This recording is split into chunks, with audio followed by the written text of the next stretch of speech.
What is Envirothon? Envirothon's an environmental competition for the kids to come out and test their skills in 5 different environmental fields. Let's see, forestry, water quality, wildlife, soils, and one that changes every year. And how did you get started in Envirothon? I got recruited years ago in Florida and then brought it with me when I came up. So as a new environmental science teacher, I found it in my spam folder, an invite to do this, and I thought, what's that? And kind of looked into it a little bit, but had I not seen it in my spam folder, I probably, to this day, I don't know if I would still be doing this. But, I'm at one school, there's another school in the district, and I talked to the other teacher about it, and he sounded all gung-ho, and I don't think they've ever brought a team, but, we try to recruit every year, yeah. As a team advisor, what is your roles to help the students? More or less just managing, make sure they get where they need to go, get them the resources they need to study, make sure the paperwork's done when it needs to be done. For us at least, it's a student-centered thing, so I'll help them find the resources, but it's up to them to get the study materials done and be motivated to get out here and do well in the competition.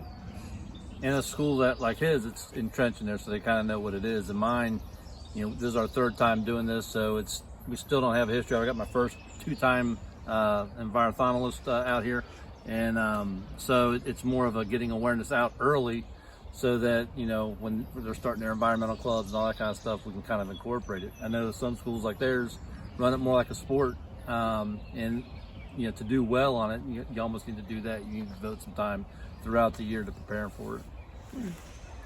So how early in the year do your students start to study? Depends on which kids.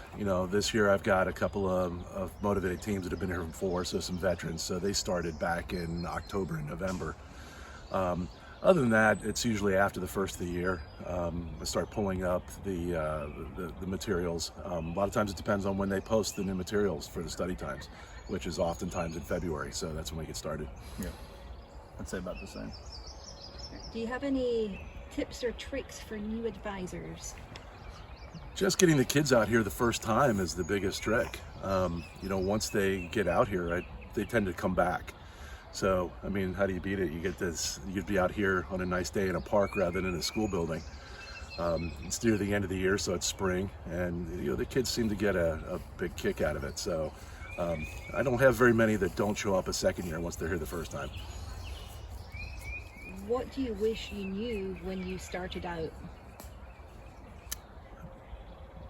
Places to get resources better, I guess. Sometimes the topics aren't something we get with suburban kids in particular. So it'd be nice to have some places where we could delve into where you get materials, where you get the study stuff, what kind of things you need to get for the kids to be able to come up here and not feel like they don't know anything. Right, and the earlier we get the stuff, the better, because then we can look at how to fit it into our current curriculum, in addition to where we can get some help after school or whatever. We're not like the schools that have FFAs where a lot of this curriculum is built in there, so we got to kind of work ours around it to include it. What do you actually enjoy about coming here with the students? Oh, the kids. They'll talk about it on the bus all the way home. I've had the kids, both of my veteran teams this year have been excited since September, ready to come back. So they look forward to it, and the fact that they learn something out of it, and they enjoy it as much as they do is, that's why you teach in the first place. So this makes it an added fun piece to it. Right, and this just takes them away from the technology and outside. They don't do that very often, so if this can force them to do that, that's good. For city kids, it's not usual to get down in a soil pit. So for them to get in and get dirty and smell the mud and be part of this is a new experience for them. And then one last question. So you've had teams here for 3 years. Approximately how many years have you been involved in Envirothon? In Ohio, 26. Total, 30, 31, 32, something like that. Anything else that you think would help new advisors? It's just getting started. The kids will come if it's there and you support them. You start off small with a single team and build your way up.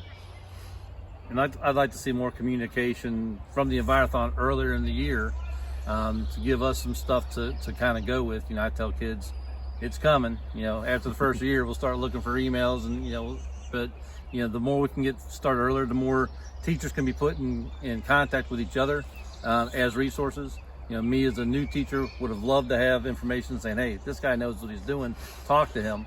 Okay, that would have been a good thing. So, the more it can become more of a community thing with the teachers, instead of us just seeing each other here for the first time each year when we get here, that would be a better thing. We get more schools in Hamilton County, in Warren County, Butler County, that region where we're in the more schools, the better opportunities we have to work together to make it even more fun for the kids. Great. Well, thank you very much.